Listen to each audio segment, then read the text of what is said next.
Lalu tentang intoleransi radikalisme terorisme. Nah, bagian terakhir ini, saya akan mengungkap hakikat di balik narasi war on terrorism. Kalau kemudian adik-adik anak-anak saya ya, Gen Z ataupun kemudian yang sekarang sahabat-sahabat muslimah siapapun yang menyimak, sebenarnya singkatnya gitu ya, gambaran tentang Islam itu sangat menakutkan, Islam itu terbelakang, Islam itu teroris, Islam itu melakukan pemegangan, Islam seterusnya itu sebenarnya adalah narasi Islamofobi. Narasi Islamofobi yang memang dikembangkan oleh para penjajah di negeri-negeri Muslim untuk mempertahankan hegemoni mereka. Kita bisa melihat bahwa itu adalah Islamofobi yang dikembangkan oleh musuh Islam yang sedang menguasai atau menjajah negeri Islam dari mana? Ada banyak sekali indikator ya. Coba kita lihat. Pertama misalkan, Henry Kissinger mengatakan, sebenarnya kita sebut sebagai terorisme itu adalah pemberontakan Islam radikal terhadap dunia sekuler dan terhadap dunia yang demokratis atas nama pendirian kembali semacam kekhalifahan. Kalimatnya sangat jelas.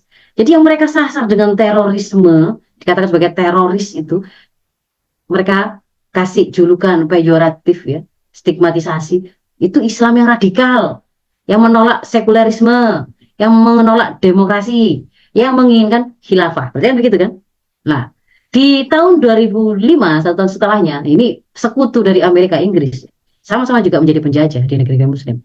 Kriteria ideologi iblis ingin mengeliminasi Israel, yang menginginkan Israel lenyah dari Palestina. Siapa? Ya tentu saja kaum muslimin. Itu berarti ideologi apa yang mengatakan itu? Oh, Islam berarti. Mengenyahkan dominasi barat dari dunia Islam. Ya tentu saja dunia Islam yang sedang didominasi itu yang kemudian ingin mengenyahkan karena mereka sedang didominasi dunia Islam, kaum muslimin yang ingin menjadikan syariat Islam sebagai sumber hukum di bawah satu kekhilafahan yang menolak nilai-nilai liberal termasuk diantaranya hak asasi manusia, kemudian demokrasi, termasuk di dalamnya itu misalkan menerima nilai-nilai seperti LGBT dan seterusnya itu kan ya. Nah jadi bahkan jauh sebelum itu dalam sebuah tesis ya pasca keruntuhan sosialisme, pasca keruntuhan Uni Soviet itu, Huntington mengatakan bagi Barat sebenarnya jadi musuh itu bukan fundamentalisme Islam, tapi Islam itu sendiri sebenarnya yang sedang disasar untuk kemudian berusaha dikebiri untuk tidak muncul sampai mengenyahkan dominasi mereka itu Islam itu sendiri. Gitu. Nah, dari mana ceritanya sekarang kok terorisme itu sama dengan Muslim gitu ya? Ini ada rentetannya. Saya sampaikan secara singkat saja. Mungkin Gen Z baru lahir ini ya. Kan 2001 ini peristiwa yang dijadikan sebagai momentum Amerika Serikat menyeru dunia untuk melakukan perang terhadap terorisme. Jadi ada peristiwa pengeboman WTC di 9/11 ya, 9 September tahun 2001. Dari situ kemudian Amerika langsung mengajak dunia dan menyuruh dunia. Anda memerangi terorisme berdiri bersama kami atau kalau Anda tidak mau berarti Anda terorisnya. Negara di dunia diseru oleh negara adidaya seperti itu ya. Yang kemudian merasa lebih lemah dari adidaya tentu saja mengikuti atau mengekor maunya si adidaya ini. Mereka rame-rame ikut memerangi terorisme. Nah, begitu kan ya. Siapa yang dimaksud sebagai terorisme itu? Dalam war on terrorism itu yang kemudian di kemudian hari nggak cukup menggunakan war on terrorism karena kalau terorisme itu kan masih harus ada aksi nyata kekerasannya. Mereka mau mencegahnya mulai dari yang sifatnya opini, belum aksi, masih berupa ide. Maka mereka perkenalkan dengan war on radikalisme, gitu, war on radikalisme, perang terhadap radikalisme. Yang dijadikan sasaran perang itu yang disebut sebagai teroris dan radikalis itu siapa? Itu Islam dan ide khilafah yang jadi tertuduh. Dan kemudian diikuti dan beberapa rekomendasi yang dikeluarkan oleh Rand Corporation ya di tahun 2003. Di situ diperkenalkan bagaimana strategi untuk mendemokratisasi Islam dan negeri kaum muslimin dan kemudian diperkenalkan juga strategi memoderatkan, memunculkan atau membangun jaringan kaum muslimin moderat. Jadi di sini mulai ada yang namanya diperkenalkan politik belah bambu itu. Kaum muslimin dibagi-bagi ada kaum muslimin yang moderat, ada yang radikal, ada yang fundamental ya, ada yang modern. Nah, itu di sini. Itu dari rekomendasi ini. Dan pada tahun 2015-2016 PBB kemudian mengeluarkan apa namanya? Langkah tindak untuk mencegah kekerasan dan ekstremisme. Nah, ini kemudian di follow up ya. Jadi United Nations mengeluarkan Plan of Action to Prevent Violent Extremism. Itu kemudian diadopsi oleh seluruh negeri-negeri di dunia ya, terutama yang menjadi statusnya adalah negara pengekor ya, meskipun mengaku sebagai negara berdaulat, tapi faktanya memang kemudian mengikuti apa kebijakan yang disetir oleh adidaya tersebut. Kita kemudian mengeluarkan peraturan Presiden nomor 7 tahun 2021 untuk menerjemahkan plan of action ini. Judulnya juga sama persis ya, Rencana Aksi Nasional Pencegahan dan Penanggulangan Ekstremisme berbasis kekerasan yang mengarah pada terorisme. Dan itu diperbarui lagi dengan Perpres berapa nomor yang tentang tahun 2023 itu ya, yang tentang moderasi beragama. Nah, di sini dikeluarkan konsep menanggulangi terorisme dengan pendekatan pentahelix, melibatkan kampus, melibatkan pelaku usaha, melibatkan media, melibatkan masyarakat gitu. Nah, ini dikatakan oleh Kemenak pada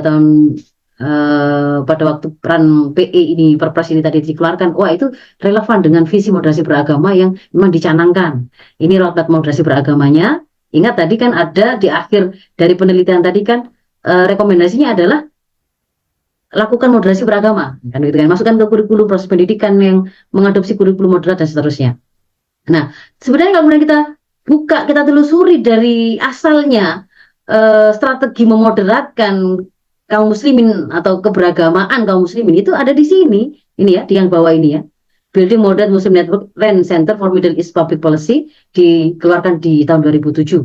Nah, di situ itu 5 proyek moderasi itu, satu, berusaha mensekulerkan kaum muslimin, sekularisme. Boleh agama Islam tapi nggak usah bawa-bawa agama Islam tadi kalau ngatur tentang misalkan memilih pemimpin. Kemudian kalau memilih pemimpin bawa agama akhirnya kan harus muslim misalkan.